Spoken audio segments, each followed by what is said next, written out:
Bonsoir. Vous êtes le directeur de l'action sanitaire en principauté de Monaco. Est-ce qu'on a beaucoup de cas aujourd'hui? On est lundi, début de semaine. Est-ce qu'on a révélé de nouveaux cas? Alors, on n'a pas révélé de nouveaux cas ce week-end, ce qui est une bonne chose. Par contre, il y en avait eu un certain nombre la semaine dernière.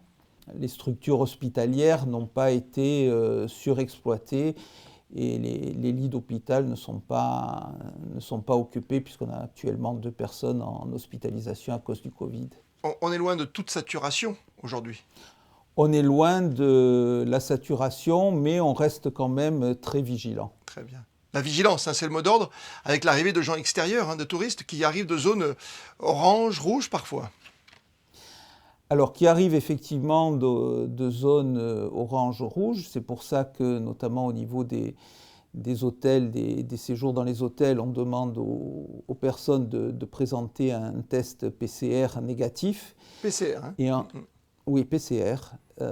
Et ensuite, comme vous avez pu remarquer ces derniers temps, on a quand même augmenté la surface sur laquelle on est obligé de porter le masque, Oui. puisque jusqu'à présent, c'était uniquement dans les magasins, les commerces et les lieux clos. Et là, on a choisi aussi trois sites qui sont très fréquentés, le Rocher, la place du Casino et l'esplanade de Fontvieille, où la distanciation sanitaire ne peut pas toujours s'exercer. Est-ce qu'on peut peut-être s'acheminer vers un port du masque, peut-être pas généralisé d'un coup d'un seul, mais dans les entreprises, dans les écoles à la rentrée, ce sera le cas encore? Dans les écoles, sait. il y a de fortes chances parce que si tous les élèves rentrent en classe, on ne pourra pas respecter les distanciations sanitaires. Donc il y a de fortes chances que les élèves soient obligés de porter le masque. En entreprise, on verra au cas par cas et aussi en fonction de l'évolution. Quand on voit ce qui se passe à l'étranger, je pense à nos amis britanniques par exemple, et cette quatorzaine obligatoire désormais, comment réagir pour des touristes britanniques qui viennent chez nous? Comment ça se passe? Est-ce qu'on leur rend l'appareil, entre guillemets? Non, on n'aura pas l'appareil à Monaco en tout cas. Pour l'instant, on leur demande un test PCR négatif. Quand on est confiné, concrètement, c'est une quatorzaine, on l'a bien dit, non pas une quarantaine aujourd'hui. Oui. On reste absolument et impérativement à la maison, on ne peut même pas sortir faire une petite course?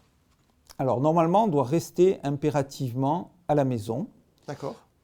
Ensuite, il y a des services qui peuvent être mis à la disposition des personnes. On avait fait beaucoup cela en début de crise, Oui. avec notamment les volontaires de la Croix-Rouge qui allaient faire les courses, qui allaient voir les personnes, voir leurs besoins et essayer d'y répondre.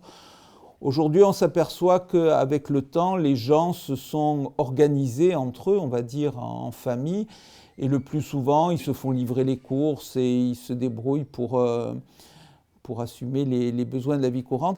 Est-ce que aujourd'hui vous êtes plutôt serein, vous appelez juste à la vigilance, ou il y a un petit peu d'inquiétude avant le retour peut-être de tout le monde avant la rentrée du début septembre par exemple?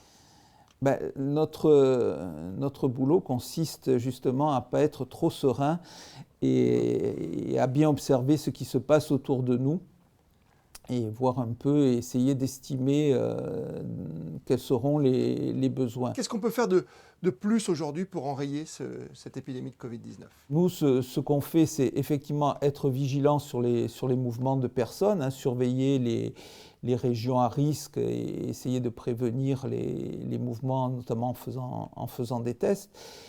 Et ensuite, les prochaines étapes où il y aura sans doute, peut-être, on l'espère tous, un succès contre cette maladie, c'est soit un médicament, soit un vaccin.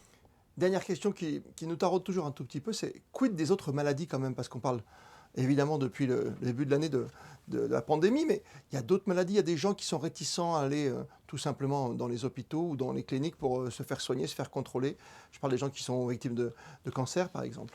Il faut dire aux gens qui sont malades, aux gens qui ont des maladies chroniques, aux gens qui ont des cancers, retournez à l'hôpital, retournez voir vos médecins habituels et ne laissez pas traîner d'autres maladies justement à cause du Covid. Donc, le Covid est un problème, Il faut aller voir, il faut aller à l'hôpital masqué, bien sûr, puisque c'est obligatoire. Mais surtout, ne négligez pas les autres maladies que vous pouvez avoir, notamment les maladies chroniques.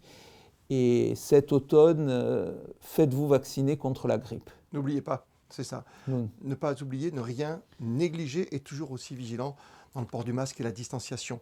Merci d'avoir pris le temps de répondre à toutes nos questions ce soir sur Monaco Info. Je vous dis à très bientôt. Merci à vous.